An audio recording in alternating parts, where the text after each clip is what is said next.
자, 안녕하세요. 4월 22일 매식경 시작하도록 하겠습니다. 자, 어제 농협은행 최종 발표가 났었죠. 네, 그래서 뭐 이 영상을 보는 친구들 중에 학교 간 친구들도 있겠지만 만약에 좋은 소식을 뭐 못 받은 친구들은 힘 내세요. 힘 내시라고 꼭 얘기하고 싶고, 저는 그냥 오늘 뭐 매식경을 시작하기 전에 어제 저하고 같이 수업을 가장 오래 했던 친구 중에 한 명이 어제 드디어 좋은 소식을 들려줬어요. 근데 몇 명이 이제 있는데 그 친구도 다 진짜 저랑 굉장히 오래 본 친구들이었거든요. 남자 친구들이었고 나이를 얘기하면 아마 깜짝 놀랄 거예요, 여러분들. 30이 훌쩍 넘었어요, 훌쩍. 그냥 넘은 것도 아니고. 아무튼 제가 이러한 것들을 그 친구들하고 같이 하면서 그 느낀 건 또 뭐냐면 방향성이 옳다고 생각한다면 이게 우리가 지금 힘들어서 시간이 걸려서 그런 거지 어떻게든 하니까 되더라는 결론을 제가 어제 또 한번 다시 느꼈어요. 그래서 그 친구들은 그냥 제가 함께 수업을 한 그냥 학생이 아니라 저한테는 굉장히 뜻깊은 인연이고 지금도 그 인연을 계속해서 만들고 앞으로도 그렇게 맺을 거지만 굉장히 기뻤어요. 그러니까 뭐 수업을 하고 같이 뭐 강의를 뭐 많이 하면서 그 많은 학생들 중에 한 명이 아니라 계속해서 인연을 이어나갔던 그런 친구들이었기 때문에 무엇보다 그런 힘든 과정을 제가 많이 봐왔거든요. 그리고 계속해서 최종에서 몇 번이나 미끄러졌었고 좌절했었고 포기할까도 생각을 했고 계속 그랬던 친구들이에요. 작년 하반기에도 그랬고 작년 상반기에도 그랬고 재작년 하반기에도 그랬고 그래서 결국 우리가 이제 뭐 나이도 그렇고 스펙도 그렇고 많은 요건들이 있지만 어 결국 보니까 방향성이 맞다면 할 수 있다. 저는 아직도 그렇게 생각이 됩니다. 계속해서 지금 코로나도 은행권 채용이 줄고 있지만 이건 비단 은행권 채용뿐만이 아닐 거라고 저는 생각을 해요. 그래서 여러분들이 방향성을 잘 잡았으면 좋겠고 음, 오늘은 뭐 매식경이기 때문에 제가 여기까지 할게요. 그래서 뭐 이거는 여러분들한테 희망을 얘기하려고 이런 메시지를 드리는 게 아니라 제가 정말 진솔하게 느끼고 음, 그 친구들만큼 제가 기뻤어요. 그래서 여러분들한테 지금 힘들고 약간 내가 불합격이나 이제 이런 것들을 느끼면서 내가 이게 맞을까? 하다 말까? 다른 데로 또 옮길까?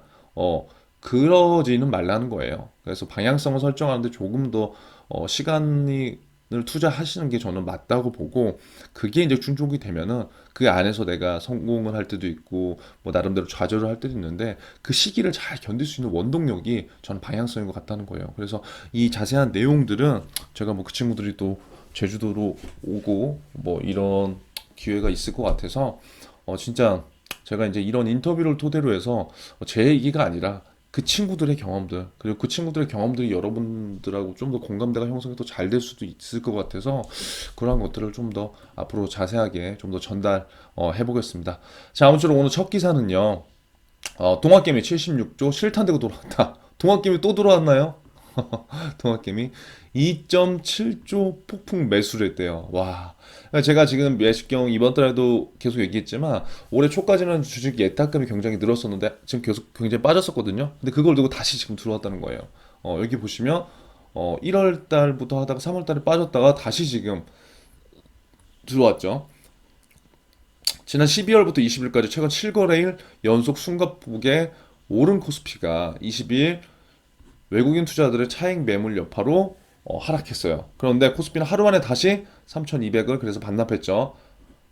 외국인과 기관의 매물을 근데 누가 받았어요? 또 동학개미들이 이렇게 받았지만 그래도 이제 약간 역부족. 그러니까 여기에서 코스피가 뭐 올랐다 내렸다 그런 방향성도 좋지만 지금 국내 투자자들 같은 경우에는 자금이 예탁금이 이제 줄었다가 다시 는 거잖아요. 그러니까 지금 이제 코스피가 약간 빠지는 시점에서 다시 또 들어간 거예요. 그러니까 이게 이게 굉장히 지금 재밌는 영상이 계속해서 이어지고 있는 거예요.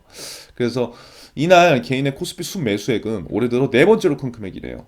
그래서 그렇게 많이 샀구나. 그냥 그렇게 좀 봐주시면 될 것 같고 한 번씩 쭉 읽어보세요. 요거는 뭐 방향성에 대한 얘기이기 때문에 읽어보시면 좋을 것 같고 어, 이거 뭐예요? 어, 광고 글인가? 오직 나만을 위한 시간 미라클 모닝. 저희도 지금 저하고 같이 이제 미라클 모닝 하고 있잖아요. 하는 친구도 있겠지만 한번 해보세요, 여러분. 굉장히 좋은 것 같아요. 미라클 모닝이라는 거 뭐예요? 아침에 일찍 일어나서 누구의 방해도 받지 않는 새벽 시간을 이용해서 각각 하는 건데, 뭐 지금 직장인들도 굉장히 많이 해요. 뭐 4시 반, 5시에 일어나서. 왜냐면 아침 시간, 우리가 이제 너무나 이제 숨가쁘게 살기 때문에 공부를 하거나 취준 준비를 하면은 계속 뭔가 매달려 있죠. 그래서 사실 생각할 시간이 별로 없는 거예요. 그래서 뭐 저는 굉장히 이런 것도 추천하고, 그것에 이제 같은 공통된 목표를 갖고 있는 친구들과 가면 굉장히 효율성이 좋아요. 저는 그 무엇보다. 그래서 저는 여러분들이 어떠한 방법으로라도 저하고 같이 꼭 함께 하는 게 아니라 다른 친구들과라도 이런 미라클만을 꼭 했으면 좋겠고, 이러한 습관을 여러분들이 취준을 하고요. 현직자가 되더라도 굉장히 좋은 습관으로 남을 거예요. 그래서 뭐 여기 보면 이제 하루를 아침에 꼭 일찍 시작한다고 해서 좋은 건 아니지만, 뭔가 우리가 활동적으로 좀 에너지 있게 시작할 수 있잖아요. 그리고 좀 삶에 좀 여유가 좀 있을 수도 있고요.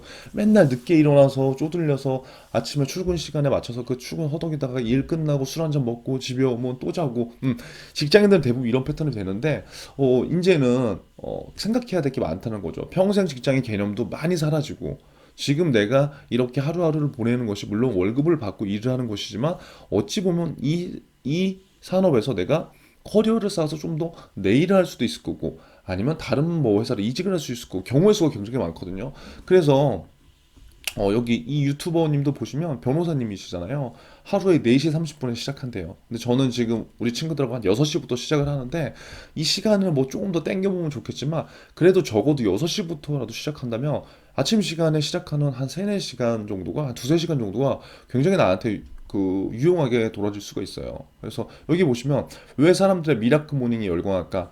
아침 일찍 시작하는 미라클 모닝은 과거에 유행했던 아침형 인간과 비슷하지만 약간의 차이를 보인대요. 단순히 아침 시간을 활용하는 것이 아니라 규칙적인 삶을 통해서 성취감과 자존감 향상이라는 목적이 더해졌다.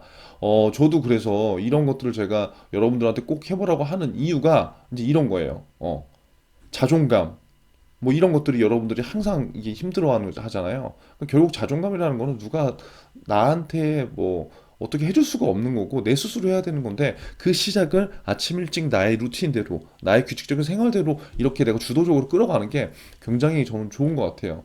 그래서 한번 보세요. 여기에서 SNS 같이 공유하는 게 굉장히 좋았고, 제가 이렇게 미라클 모닝을 하는 이유도 제가 직장인들이나 은퇴자분들 뭐 이런 분들하고 조금 해보니까 진짜 괜찮고 좋아서 제가 이제 여러분들하고 한번 같이 이렇게 한번 해보자고 하거든요. 그래서 무조건 단순하게 일찍 일어나는 게 아니라 시간을 효율적으로 보내고, 그거에 대한 나의 자존감이라던가 성취감 이런 것들을 작은 곳에서부터 느끼면은 하루가 기분이 좋아지고, 그것이 모여서 이틀, 3일이 되고 일주일이 되고 그리고 한 달이 되고, 그러한 것들이 내 결과를 만드는데 저는 분명히 도움이 될 거라고 생각이 됩니다. 그래서 꼭 한번 여러분들이 해보셨으면 좋겠고요. 세 번째 기사는 보험료 오르고 손해율 하락, 힘받는 보험주. 볼게요. 국내 주식시장에서 보험주는요, 오랜 기간 투자자의 관심에서 밀려나 있었대요. 금리가 높은 시절 판매한 장기보험 상품에서 지속적으로 역마진이 발생해서 실적이 악화됐기 때문이래요. 이게 무슨 말이냐면요, 과거에 뭐 IMF 때도 그렇고 2000년도에 보면 보험사에서 고금리 상품을 팔았어요. 확정 고금리. 그러니까 예를 들어서 뭐 6%, 7%짜리들을 그때 확정 금리를 줬다고요. 그럼 보세요. 지금 금리 자체가 1% 시제되잖아요. 그럼 보험사에서 아무리 자산 운용을 잘해도 3%를 넘기가 힘든 현실이에요. 그럼 과거에 고금리 그 채권이나 고금리 상품들의 확정 이율을 7%짜리를 줘야 되는데 자산운용 수익률이 3%도 안 돼. 그럼 당연히 이 차이가 4%가 어떻게 되겠어요? 그동안 있는 돈을 줘야 되는 거예요. 그게 이제 역마진이라는 거예요. 그게 역마진. 근데 이러한 현상들이 앞으로도 계속 그렇게 나타날 수밖에 없겠죠. 자, 20일 증시에서 주요 보험주가 모처럼 동반 상승했대요. 왜냐? 보험료는 올랐는데 코로나 사태로 인해서 보험금 지급이 감소됐다. 그래서 실적이 오른 거래요. 여기에 금리 인상 수혜주라는 기대까지 반영됐다. 일부 보험주는 정치 테마주로까지 분류돼서 가팔랐대요. 어이구, 한국 화재가 엄청나게 올랐죠. 여기 보면. 음. 이날 상대적으로 가격이 낮았던 보험사들의 주가가 큰 폭으로 올랐대요. 한국화재 이렇게. 한국화재가 올해 들어서 87.1%. 저도 이건 몰랐네요. 왜냐? 이 회사의 권중원 대표가 황교안 전 미래통합당 대표의 성균관대 후배라는 점 때문에. 이게 그러니까 이게 지금 주식시장에서도 여러분 테마주를 건드리면 안 되는 이유가 이런 것들이에요. 그러니까 지금 코인에도 우리가 엄청 몰리고 있고 한데 이게 무슨 상관이에요. 근데 중요한 건 뭐다? 무슨 상관이 아니더라도 이러한 이슈가 테마주에 적용되기 때문에 이 매수세가 그 들어가면 거래량이 이제 늘죠. 근데 이런데 이제 끝물 타면은 힘든 거예요. 그러니까 이런 것들은 테마주는 여러분들이 뭐 아직 투자는 하지 않겠지만 투자를 하려면 정석대로 처음에는 해보는 게 굉장히 좋다는 겁니다.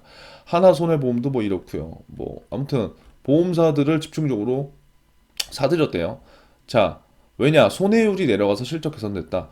보험료 인상과 코로나 사태가 보험사 주가를 끌어올리는 요인으로 꼽았대요. 그러니까 보험사 지금 주가가 올라가는 거는 보험료가 인상되고 또 코로나 때문에 보험금 아까 얘기했듯이 지급을 별로 안 해준다는 거예요. 근데 고객 입장에서 보면 안 좋은 거죠. 지급을 안 해주면. 자, 보세요. 손보사들은 2019년도에 이어 올해도 자동차 보험료를 인상했대요. 자동차 보험료는 계속 인상되는군요. 지난달부터 중소형 손해보험사들이 보험료를 인상했다고 했죠. 보험료가 인상된다는 건 뭐예요? 고객들이 내는 돈이 많아진다는 거예요. 그래서 수익이 난다는 거예요. 그리고 곧 대형사들도 합류한다. 생보사들도 이달 들어 보장성 보험료를 인상하고 있다는 거예요. 이 손보사는요, 보험회사는 두 가지 종류예요. 손해보험회사, 그 다음에 생명보험회사, 이 두 가지거든요. 그러니까 여러분들이 만약에 나중에 지원을 할 때도 이 업계 손보사와 생보사의 차이 정도는 알고 지원을 하는 게 좋아요. 자, 코로나19로 병원을 찾는 사람들이 줄어 손해율이 내려나간 것도 보험사인 호재. 손해율이라는 건 뭐예요? 너무 어렵다. 보험 계약자가 대한 보험료 대비 보험사가. 그러니까 뭐냐면 손해율이라는 거 보험회사는 고객들이 혹시 모를 위험에 의해서 내가 리스크를 해지하기 위해서 돈을 내는 거잖아요. 근데 고객들이 돈 낸 것보다 내가 보상받는 지급받는 비율이 그거를 이제 얘기하는 거예요. 그 비율에 따라서 손해율이 높다 낮다 그거를 이제 판단하는 거겠죠. 자, 보험료 인상으로 고객에게 받는 돈은 느는데 줘야 되는 돈이 주는 거예요, 지금. 그래서 손해율이 낮아져서 실적이 개선된다는 거죠. 그래서 아무튼 보험사에는 이러한 이슈가 있는 것 같습니다. 자, 어제 이슈가 된 건 이거죠. 3기 신도시 사전 청약. 여러분 얘기 이제 들어봤을 거지만 그래도 여러분들은 아직 이게 현실적으로 와닿지 않기 때문에 관심이 없을 수 있는데 그래도 여기 3기 신도시 사전 청약 같은 경우에는 여러분들이 한번 찾아보는 게 좋아요. 지금 이제 우리나라가 1기 신도시, 2기, 3기 신도시 이렇게 있는데 이제 제가 계속 얘기하지만 지금 수도권에 공급 물량이 없어요. 공급 물량. 그 공급 물량은 뭐냐면 단독주택을 얘기하는 게 아니라 아파트 기준으로 대부분 보는 거예요. 그래서 서울은 땅덩이가 좋은데 거의 2,500만 명 이상이 지금 거주를 하고 있기 때문에 서울과 수도권에. 근데 당연히 사람들이 거주하고 싶은 거는 지금 단독주택보다는 아파트라는 거예요. 아파트. 근데 그 아파트가 새 아파트가 별로 없는 거예요. 그래서 사람들이 계속적으로 힘들어하고 뭐 이제 그러는 거죠. 그러다 보니까 지금 집값이 계속 천정부지로 이제 올라갈 수밖에 없는 거고요. 그래서 유일하게 지금 집값을 조금이라도 안정시킬 수 있는 방안은 뭐다? 공급량을 늘리는 거라고 그렇게 구구장창 이제 주구장창 얘기를 하는 거죠. 그래서 결국 상기 신도시라는 게 이제 만들어졌고 이 상기 신도시가 공급이 되려면 아직까지 시간이 많이 나왔지만 그럼에도 불구하고 청약이라는 건 뭐예요? 새 아파트를 들어갈 수 있는 권리를 받는 건데 그 청약까지도 시간이 많이 남았기 때문에 무주택자나 이제 뭐 이제 집이 없는 분들 입장에서 굉장히 이제 고민될 거잖아요. 그래서 청약을 하는데 미리 사전 청약을 해서 그분들의 한테 조금 심리적으로도 어느 정도 안정감을 주겠다. 이제 그런 뜻으로 해석하면 될 것 같아요. 그래서 3기 신도시 주요 택지지구 사전 청약 물량은요, 이렇게 생각보다 많아요. 볼게요. 오는 7월 인천 계양지구를 시작으로 3기 신도시와 주요 택지지구의 공공분양 아파트 사전 물량이 몇만 호다 3만 호가 풀린다. 3만 호는 굉장히 많은 물량이에요. 사전 청약 공급 물량의 절반가량은 14,000호는 신혼부부를 위한 희망타운. 그러니까 여러분들이 만약에 취준을 하고 결혼을 한다면 이런 것들 많이 있는 게 좋겠죠. 그래서 공공분양 아파트는요, 시세의 70에서 80%가 책정될 것이라고 전망된다. 아파트를 찍어내는 방법은요, 공공분양이 있고 민간분양이 있어요. 공공분양은 나라에서, 민간 분양은 민영에서 주최하는 거예요. 그런데 공공 분양은 나라에서 하기 때문에 조금 더 싸다라고 우리가 이해를 해보면 될 것 같아요. 자, 그래서 사전 청약 제도는 여기 나왔죠. 뭐예요? 공급되는 공공 분양 주택의 공급 시기를 그러니까 원래 아파트가 지어져야 되고 그 전에 이제 청약이란 걸 해야 되는데 그 시기를 약 1, 2년 땡겨서 미리 청약을 한다는 거예요.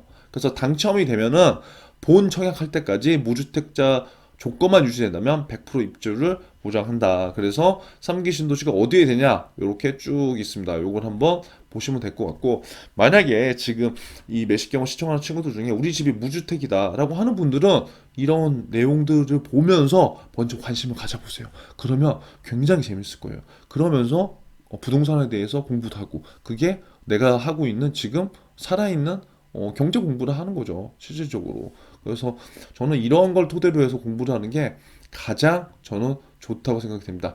그래서 뭐 하나 내용이 있지만 오늘 내용은 요것으로 마무리하고요. 이번 한 주 고생하셨고, 포기하지 마세요, 절대. 제가 오늘 첫 얘기를 한 게 있죠. 절대 포기하지 말고요.